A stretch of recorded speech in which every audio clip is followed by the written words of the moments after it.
इमाम हसन भी शहीद हुए, पता है आपको? इमाम हसन का भी दिन मनाना चाहिए कि नहीं? उनके यौम विसाल पे भी कुछ जलसा कर लिया करो, बड़े हैं इमाम हुसैन से। इधर सारा जमाना चलता है, उधर चल पड़ते हो। हदीस में जहां जहां नाम आया ना, पहला इमाम हसन का है, दूसरा इमाम हुसैन का है, और इमाम हुसैन के अपने जुमले हैं। फरमाते हैं मेरा भाई नहीं, मेरा इमाम भी है, मेरा इमाम भी है। और आप फरमाया करते थे मैंने बड़ी चीजें उस हसन से सीखी हैं। जो उन्होंने सीखा एक बताऊं उसमें से? कुछ लोग थके थके हैं आप में से, हालांकि मैं तो ज्यादा सफर करके आया हूं। अर्ज करूं जो उन्होंने सीखा है, सुनो। इमाम हुसैन खुद बताते हैं, फरमाते हैं कि अब मेरे भाई ना इमाम हसन अपनी एक बीवी को तलाक देना चाहते थे, इख्तलाफ शदीद हो गया, बात तलाक तक आ गई। मुझे पता चला तो मैं पहुंचा, मैंने कहा भाईजान क्या इख्तलाफ है भाभी से? सुना तलाक देने लगे। फरमाया हाँ तलाक दे दूंगा। चली गई है मेके। फिर मैं बताएं गलती क्या, क्यों दे रहे हैं? तो इमाम हसन फरमाने लगे हुसैन आपने कुरान नहीं पढ़ा? मैंने कहा जी पढ़ा है, बताएं। कहने लगे अल्लाह फरमाता है हुन्ना लिबासुल लकुम व अंतुम लिबासुल लहुन, मर्द औरतों का लिबास है, औरतें मर्दों का लिबास है। फरमाया मेरी बीवी में कोई कमजोरी होगी तो मैं पर्दा डालूंगा कि दुनिया को बताऊंगा? इमाम हुसैन कहते मैंने उठ के भाई का हाथ चूमा। मैंने कहा आयत मैंने पहले भी पढ़ी थी, तफसीर आज समझ में आई है, तफसीर आज समझ में आई है, मेरे बड़े भाई ने समझाई है, समझ में आई। कहते कुछ दिनों के बाद इमाम हसन ने बीवी को तलाक दे दी। मैं फिर आया और मैंने कहा मेरे शानों वाले भाई आप भी बता दें क्या मसला था? तो कहते मेरा माथा चूमा मेरे बड़े भाई ने और कहने लगे हुसैन छोड़, वो गैर महरम बीवी है, मैं किसी गैर की बातें तेरे साथ क्या करूं? तलाक दे दी, गैर महरम हो गई, अब उसका जिक्र क्या छेड़ना? कहते मैं समझ गया कि मेरा भाई कुरान की उस रूह को जानता है जो हुसैन तक भी पहुंच रही है। भाइयों इमाम हसन रज़ी अल्लाह ताला अन्हु, आपको पता है ये कायनात का वो अजीम शख्स है, हसन इब्ने अली, वो अजीम हस्ती है जिसने ताज छोड़ दिया, तख्त छोड़ दिया, पर नबी पाक की उम्मत को जोड़ दिया। नबी करीम ने उनको अपने साथ बिठा के कहा था, सही बुखारी में मौजूद है, कहा ये मेरा बेटा हसन सैयद है, या मुसलमानों की दो जमातें लड़ेंगी तो ये सुलह कराएगा। हजरत इमाम हसन ने तख्त छोड़ा, ताज छोड़ा, लेकिन मुसलमानों को आपस में इतनी बड़ी कुर्बानी, इतनी बड़ी कुर्बानी। यहाँ तो भाई छोटा सा मसला होता है, मस्जिद में अच्छे भले इमाम साहब नमाज पढ़ा रहे होते हैं, बच्चे पढ़ रहे होते हैं, और मस्जिद में तो तकरीबन 15-20 चौधरी इतवार मस्जिद में होते हैं। थोड़े पिंड तो नहीं है इंज? चलो अल्लाह का शुक्र है जी, इतने नहीं थोड़े ने, चलो अल्लाह करे वो भी नाल ही रल जाए, दरवेशी चंगी चुदरा दा की करना है। तो वैसे मैंने देखा है थोड़ी सी जो किसी शहर की बड़ी मस्जिद होती है उसमें 15-20 चौधरी होते हैं, और मौलवी साहब की मजबूरी है सब की मान के चलना, दो की ना माने कारी साहब, दो की। अब वो ये नहीं देखेंगे कि दीन का नुकसान हो रहा है, मस्जिद का मसला है, बच्चों का मसला है, उनको तो जात का मसला है, मेरी नहीं मानी लिया था छुट्टी। वो खुदा के बंदो, हम 2 मिनट के लिए चुदराहट नहीं छोड़ते, दीन का नुकसान कर देते हैं। इमाम हसन ने पूरी हुकूमत छोड़ दी, पूरी हुकूमत। इतना बड़ा सखी कम आपको मिलेगा जो सखावत करे और नबी की उम्मत को बचाए सल्लल्लाहु।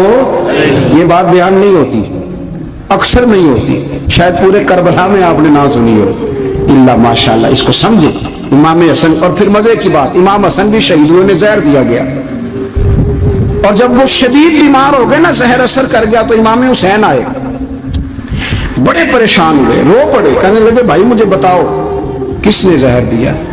तो इमाम हसन कहने लगे हुसैन मुझे शक है एक शख्स पर, लेकिन शक है भाई, अगर सिर्फ शक है तो मैं किसी बेगुनाह को बदनाम कैसे कर दूं, तुम्हें कैसे नाम बता दूं? ये नामालूम पर्चे कराते नहीं हम रोज नामालूम पर्चे, जिस पे दुश्मनी है उसका नाम लिखा दो, खत्म हो गई बात। इमाम हसन की तरबियत देखो, फरमाने लगे जिस पर मुझे शक है उसका नाम बता दूं, तो अगर वो नहीं तो बेगुनाह का जिक्र कैसे कर दूं? तो इमाम हुसैन फरमाने लगे भाईजान अगर वही हुआ तो आप फरमाने लगे वही हुआ ना तो हुसैन फिर भी तू छोड़ दे, मैंने रब के सुपुर्द कर दिया, अल्लाह बेहतरीन इंतकाम लेने वाला है। अल्लाह इतना बड़ा हौसला सैयदा के बेटे का, शेर के बेटे का, शेरों जैसा कलेजा, इतना दिल दरिया समुद्रों डूंगे, कौन दिलां दियां जाने او بھائی تھوڑا حوصلہ کر, جتن جتن تے ہر کوئی کھیڈے, تو ہارن کھیڈ فقیرا, اور جتن دا مل کوڈی پیندی ہارن دا مل ہیرا. اور کہیں بیک بھی تو ہو نا, کہیں تو درگزر بھی تو کرنا کہ ہر جگہ چھا کے رہنا, ہر جگہ چھا کے رہنا. میرے ایک سنگی ہیں, آپ کو پتہ یہ جو اسٹیج پہ بیٹھنے والے لوگ ہوتے ہیں نا, یہاں تو اچھے اچھے لوگ بیٹھے ہیں میری طرح کے وہ لوگ, جو اسٹیج پہ بیٹھنے کا عادی ہو جاتا ہے وہ نیچے بیچارہ بیٹھ بھی نہیں سکتا, تو مسئلہ ہو جاتا ہے. میں اکثر کہتا ہوں کہ کبھی نیچے بیٹھ کے تو دیکھو کیا فرق ہوتا ہے. اگر کسی بندے کی کوئی شان ہے تو وہ جو سب سے پیچھے بیٹھا ہے اس کی شان ویسی کی ویسی ہے, پھر کمی آ جائے گی, کچھ بھی نہیں. مجھے ذاتی طور پر دیانتداری سے کہتا ہوں, مسجد میں بیٹھا ہوں, جب میرے آنے پہ لوگ نعرے لگاتے ہیں مجھے تکلیف ہوتی ہے.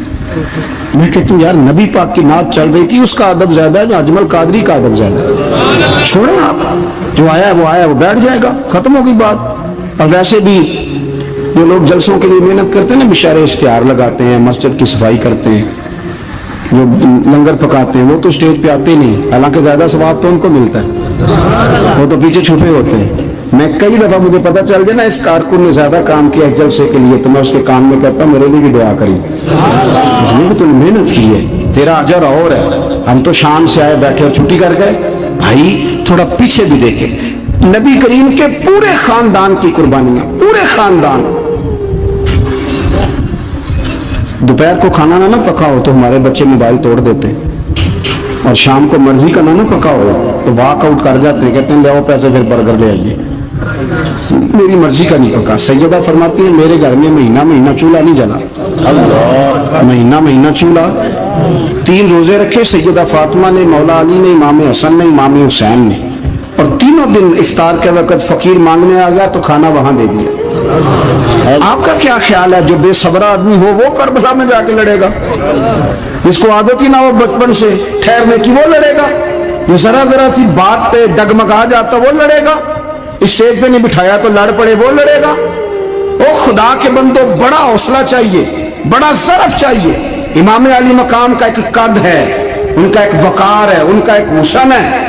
امام حسین رضی اللہ تعالیٰ عنہ نے 25 حج کیے ہیں مدینے سے مکے پیدل جا کے. دونوں بھائیوں نے ہر روز 10 سپارے قرآن پاک کے امام حسین پڑھتے تھے. حضرت عبداللہ ابن زبیر کہتے ہیں میں سیدہ فاطمہ کے بیٹے حسن اور حسین سے جب بھی ملا ہوں دونوں بھائیوں نے روزہ رکھا ہوا ہوتا تھا.